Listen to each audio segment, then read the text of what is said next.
I'm David Sellu. Would the defendant stand up?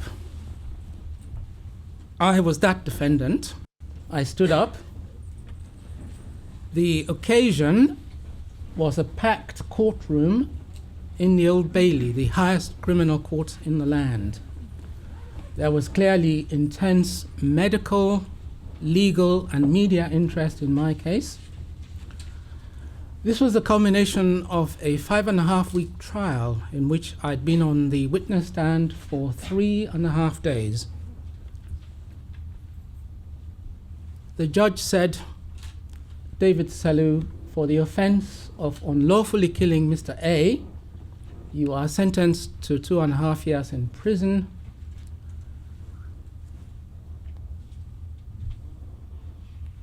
They took me away. I was put in handcuffs. As I was being led down into the cells in the basement of the Old Bailey, I looked up at my family who were sitting in the gallery. I heard them sobbing, crying. I went down, I waited. I was taken to Belmarsh, which is a Category A prison, which I'm sure you'll know is a prison that holds terrorists, people who committed gun crime, rapists, and so on. Maximum security.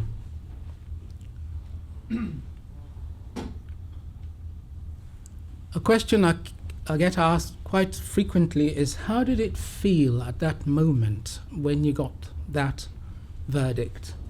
Well, it was clearly the worst day of my life, needless to say. Moreover, Mr. A, this was no ordinary killing. This was a patient of mine who had entrusted his care to me, and I'd failed him. He and his family had entrusted me to look after him, but not only did I not save his life, I took it away according to the verdict. I'd violated the most sacred principle that we all hold as doctors, the Hippocratic Oath. Primum non nocere, first do no harm. I felt sorrow for him and for his family, and it's something that I've said frequently and I continue to say. That must be the worst feeling that any doctor could possibly go through. I've emphasized the word killing as my own emphasis to underline the gravity of the crime that I'd just been convicted of. Remember that it wasn't all that long ago when people were being hanged in this country for forms of unlawful killing. The last hanging happened in 1956, which is living memory for some of us in this room. It's a serious crime. The punishment that I was given was not a death sentence, but nonetheless, I wouldn't want anyone to underestimate the gravity. 3 people took their own lives in prison at the time that I served my sentence.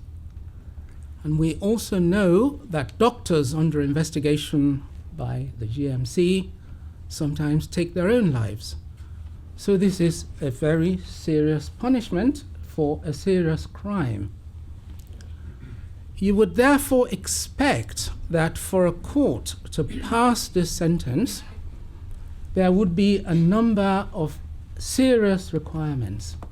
First of all, the preliminary and the court proceedings that lead to that sentence should be fair and faultless.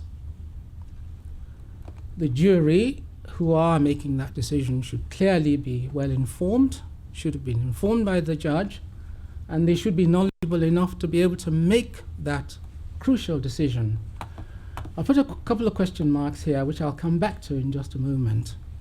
The jury, of course, should be sure of the verdict. That is the legal threshold that they should cross. This is a life-changing decision that's not only going to affect your own life, that of your family, but remember too that there is a victim at the end of it, that's your patient. Let me just make an analogy. Suppose you went into hospital and were told, for the sake of argument, that you had a diagnosis of, say, bowel cancer. You would you not, given that this is a life-changing diagnosis, that the processes by which the specimen was collected and processed were robust, that the person or people giving you that diagnosis of cancer were trained, were skilled, and wouldn't just say cancer or no cancer, they would be held responsible for actually determining the pathway through which that diagnosis was reached. You know, the cells were anisocytotic, there are mitotic figures, etc. And that person should be also brought to bear. If something goes wrong, they should be accountable, should they not, if your life depends on it.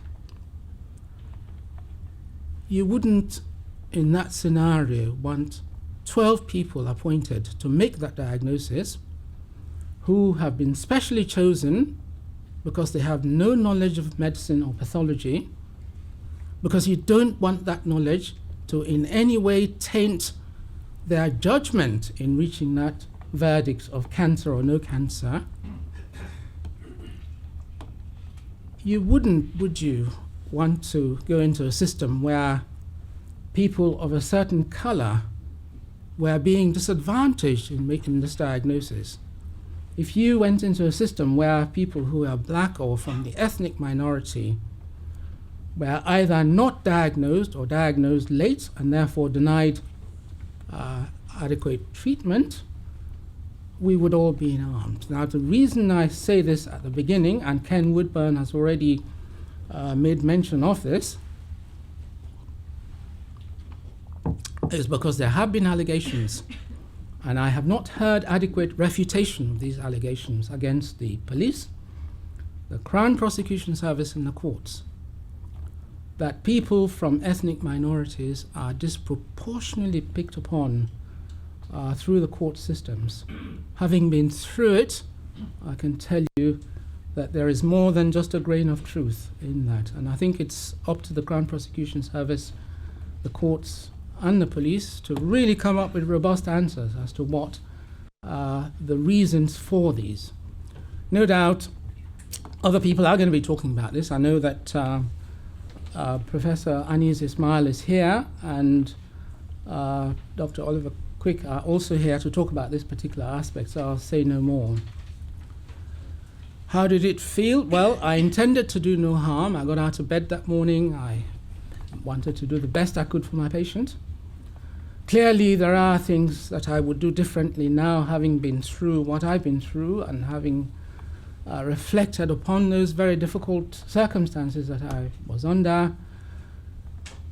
But I don't think that I was a criminal, certainly worthy of punishment in the most high security prison in the country. I read in the press sometime later, the press, incidentally, as Ken Woodburn says, in these circumstances, are not on your side. But there was one thing that they and I were agreed upon, and that he showed no emotion when the verdict was given. The reason for that is that we'd been through, me and my family, this process for, the patient died in 2010, the trial was in 2013. For 3.5 years, we were constantly battered by issues of this case, day and night. The adrenaline had completely dried up by this time. I think we were so emotionally battered at this point that to say that I showed no emotion was absolutely right.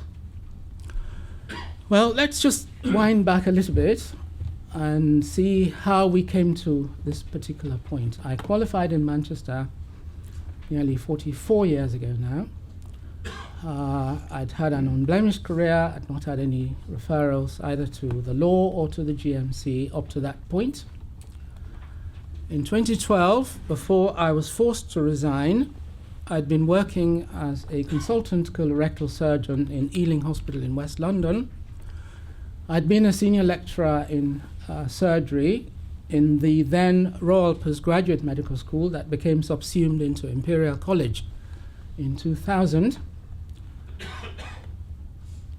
While I was working at Ealing, I had practicing privileges at the private Clementine Churchill Hospital in Harrow.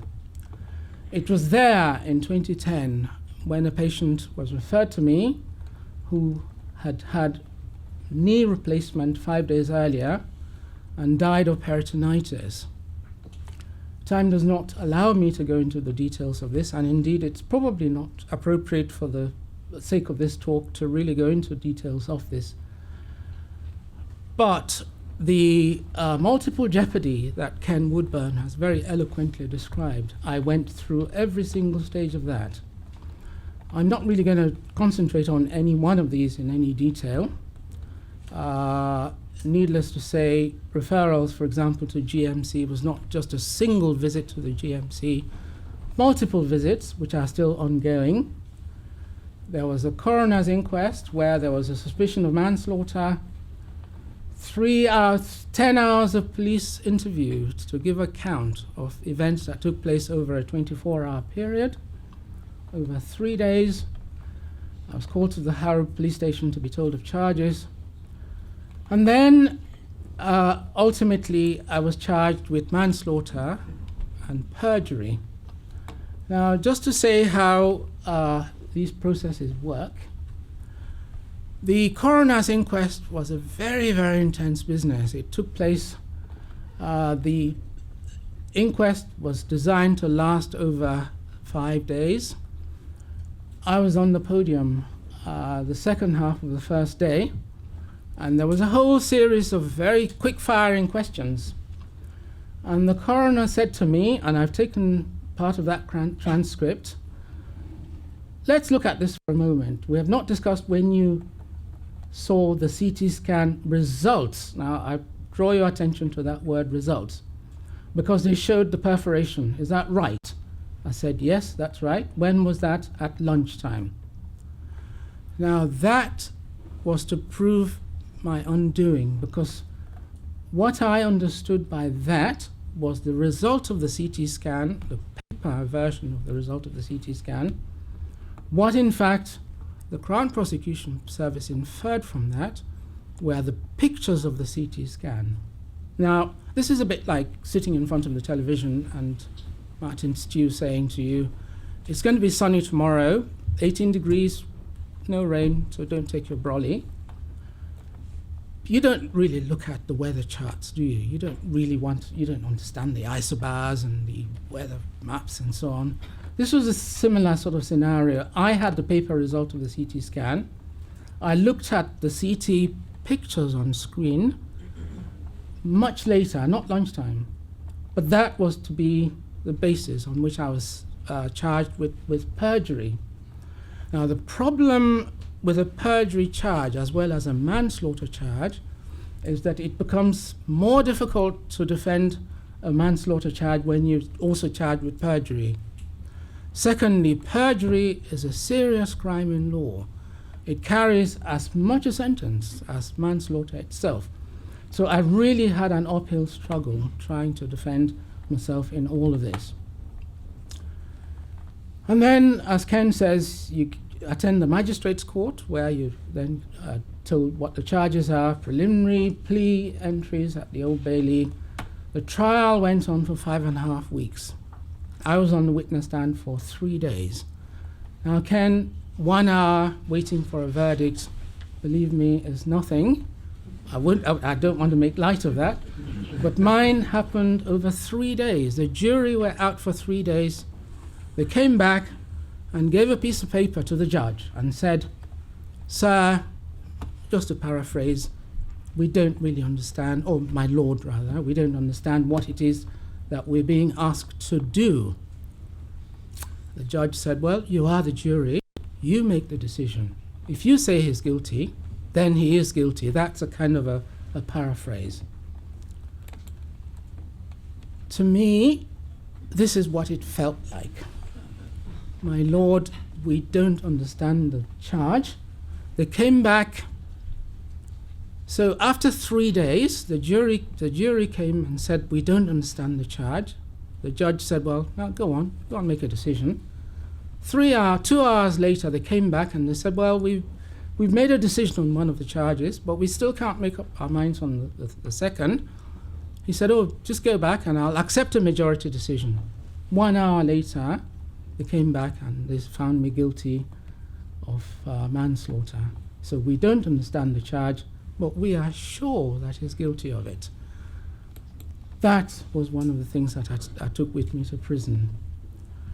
Trial by press we've heard about. The press were certainly not on my side. I'd already been cleared of perjury, and yet this was the press heading. He lied to the inquest. He's found guilty of gross negligence manslaughter. Some of the press were clearly racist in some of the things they said. Deadly black doctor allowed to continue practicing. And he died after a routine knee operation carried out by a black doctor. I didn't carry out that knee operation. I was taken to the Old Bailey. As I was going down the steps of the Old Bailey, the person who was carrying me down, to whom I was handcuffed, said to me, look on the bright side, he said. I said, well, how can there possibly be a bright side to being taken down and imprisoned for, at any point at all in life? He said, oh, the last chap I took down got 35 years, he said. So, he tried to convince me that there was a bright side. Ken, that van is probably the most inhumane way to transport people. If horses were transported in the same way that humans are in those prison vans, the RSPCA would be certainly taking up their case. It really was a very uncomfortable case. When I got to prison, I lost my identity. I was now prisoner number A9098DA. When I queued up to have my dinner, who are you? Not David Sellu, but prisoner, what's your number? 8909088. I walked into the cell, and one of the inmates, there were 3 of us in the cell. He said, welcome to LESC. I said, well, what do you mean by LESC? He said, this is where you live, you eat, you sleep, and you crap. 5 steps by 3 steps. This is about the size of a domestic toilet, and that's exactly what it was. 5 steps by 3 steps by 5, clearly intended for one person. There were 3 inmates in there. I had no idea what the histories of these people were, but I was to find out later that one of them had committed a gun crime, the other a knife crime, and I was living in this environment. It's against European law, by the way, to make human beings sleep, eat, and defecate in the same room, and the UK is a signatory to this convention, and yet, unfortunately, this was the situation that I had to endure. There were times when I was locked up in solitary confinement for 22 hours a day. Again, a UN convention states that to lock somebody up in solitary confinement for 22 or more hours a day amounts to psychological torture. The UK is also a signatory to this convention, but it still goes on in our prisons today. This is not just a matter of semantics. Being locked up in a prison cell for 22 hours a day does take away your humanity. They were only meant to take away my freedom. I was in prison for 15 months. I changed 3 prisons. I changed cells about 16 times. A prison officer would come to me and say, Sellu, you're going to be moving to somewhere else. Pack up. And I'd say, where am I going? Oh, I can't tell you that. And I'd wait for about 3 hours. I'd packed all my belongings in some transparent plastic bags and been taken out. I did that about 16 times in the course of the 15 months that I was there. Once I had a swollen leg and I was concerned that I'd had a DVT. It took about a week for me to convince somebody in prison that I needed medical care. When I was eventually taken for medical care, I was in handcuffs and paraded around West Suffolk Hospital. I lost all confidentiality because the prison officers wanted to remain with me even when I was being questioned, examined, having my groin scans. And I'll leave you to kind of work out the situation when we got to hospital one day and I wanted to go to the toilet. They said, no, we can't leave you on your own. We'll have to come in with you. So it was a dehumanizing situation to be in. It really was. There was a lot more happened, but time does not allow me to go into these in any detail. I wasn't allowed books, and the only way my family could get me books was to photocopy pages out of books so that by the time I got the book, 1 month later, page by page, they were allowed to send three pages at a time. It was about 10 times the cost of the book. I learned Arabic, and I also brushed up on my French while I was in prison. I had visits from my family. My family would travel a round trip of about 6 hours, 3 hours each way, only to see me for about an hour and a quarter or so. And it was a very difficult sort of a meeting. We have 4 children. They couldn't all come at the same time. Only 3 were allowed at any one time, so they had to take it in shifts to come and see me. They'd wait for hours, see me for about an hour or so, and then make the round trip. Interesting encounters in court, in prison. One of the inmates saw me when I was now in an open prison. I had my own cell, and that was really quite something.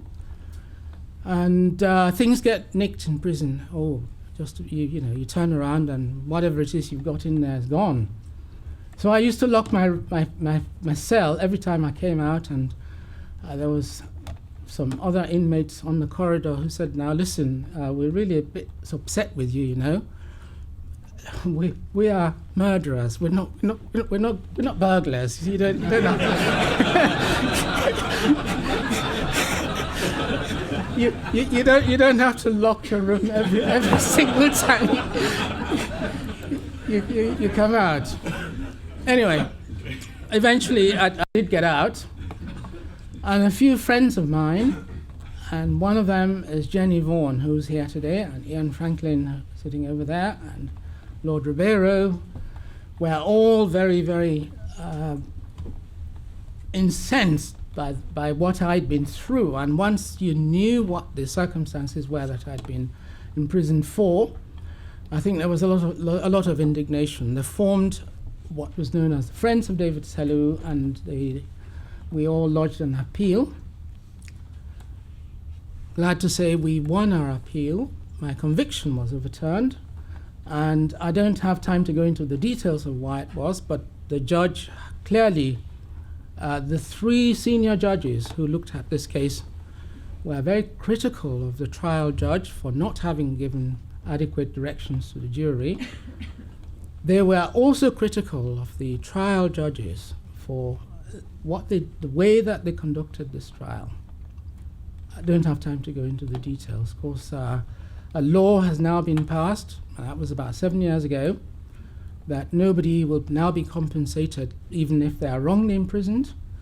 So my career has now been finished, but no compensation, certainly not had any apology from the law.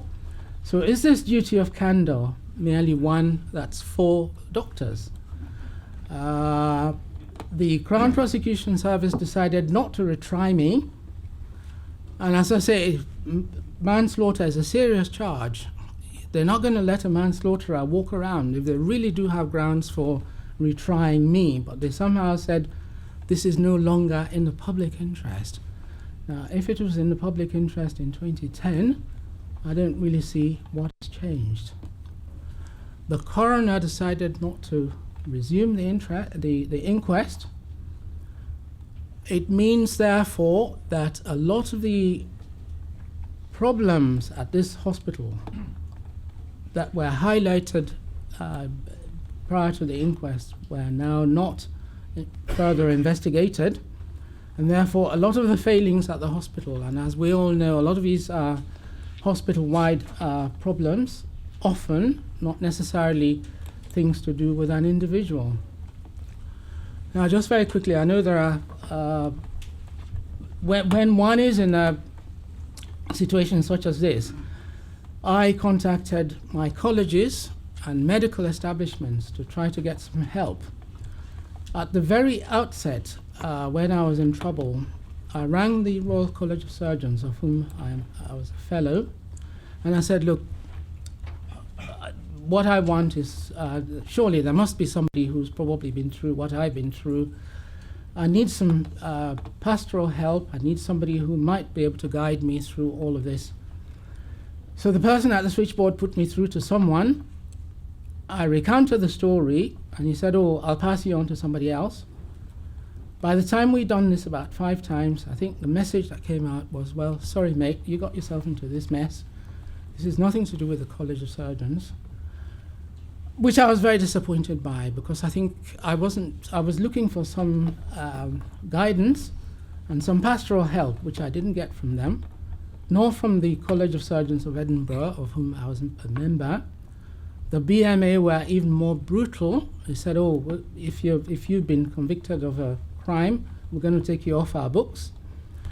We tried to contact the Academy of Medical Royal Colleges, and they didn't really seem to be interested. It was more to do with the role of expert witnesses, which we'd highlighted as being a bit broken in the course of all of this investigation. I think the message for our medical leaders is you must speak up for the profession. There are lots of your members who are disadvantaged. For example, this law really brutally impacts on people who are black and ethnic, and a lot of your members are. I was also looking for a bit of pastoral help. Unfortunately, I didn't get any of that from our colleges. However, Sir Norman Williams did speak up. He confronted the press, and in summary, he told them to back off, which I think was a brave thing to do, but I'm glad that he did. I think that's the sort of thing that we really were looking for. Just to finish, this had an impact upon me and my family.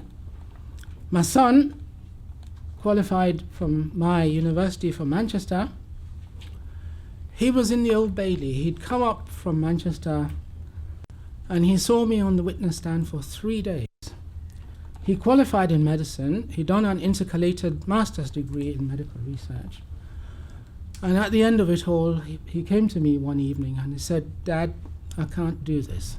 I said, James, what do you mean you can't do this? He said, I can't go into medicine. If this is what to expect after 40 years of service, then I just can't take it. He's never since gone into medicine. He gave it up at that point. So there's been one casualty of all of this. The profession has lost somebody who might have made a very good doctor. I couldn't have done this without my family. They really were a strength. In summary, doctors don't want to be above the law. As Lord Leveson, however, said, there were no winners in my case. Even the law came out bruised in all of this. This blame culture, in which a single individual is taken out for blame when something goes wrong, that is often system-wide, is counterproductive. This patient and his family didn't really get the sort of answers or any sort of redress in all of this. The hospital where this happened, the faults that were highlighted in all of this still remain. The profession hasn't been benefited at all by what happened. There is a culture of fear, although people say the number of people affected by gross negligence manslaughter is small. Nevertheless, the fear that's generated by these threats, I think, pervades through the profession. The law hasn't come out of this well at all. If they make mistakes, however, the judge that sat on my case still has a profession to carry on. I don't. I wouldn't have gone through this without the help of my wife and my family. This is one lot of people that are often forgotten. I'd also like to thank Jenny, who's the next speaker, and a group of friends who stood up for me and got me through this prosecution. Incidentally, the overturning of a gross negligence manslaughter charge or conviction has only ever happened twice in the whole history of law. Mine was the second. I also thank my legal team, and I also thank the Medical Protection Society who helped me through all of this. Thank you.